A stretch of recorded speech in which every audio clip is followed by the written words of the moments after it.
আমরা যেদিকে তাকি এবং যে সাইডে তাকি এই সাইডের সৌদি আরবের অনেক পুরনো বাড়ি। দেখেন ওই যে একটা গাছ দেখা যায়, এটা হচ্ছে কাঠবাদাম গাছ। আর ওইটা ছোট ছোট পাতাবড়ি গাছের মতন দেখা যায়, ওইটা জানি কি একটা সিম গাছের মতন। ভিতরে যে বিচি হয় সিদ্ধ করে খাওয়া যায়, আর কাঠবাদাম তো এমনিতেই খাওয়া যায়। আর ওই যেটা দেখতেছেন ওইটার ভিতরে আপনার বাঙ্গারির মাল বিক্রি করে।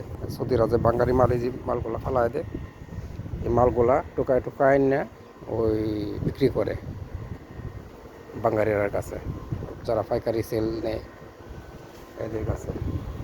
দেখেন এটা শত বছর পুরনো বিল্ডিং। এই বিল্ডিংগুলোতে সিলকালা করে দিয়েছে প্রশাসন, এটার ভিতরে কোনো লোক থাকতে পারবে না, এটাকে ব্যান করে দেওয়া হয়েছে।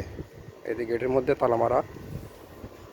এই বিল্ডিংটা তো এই যে বিল্ডিংয়ের মাঝে এই দরজার মাঝে তালা মারা, কারণ এটা যে কোনো মুহূর্তে দোষী পড়তে পারে, এর জন্য প্রশাসন এটাকে তালা মারা দেওয়া হয়েছে।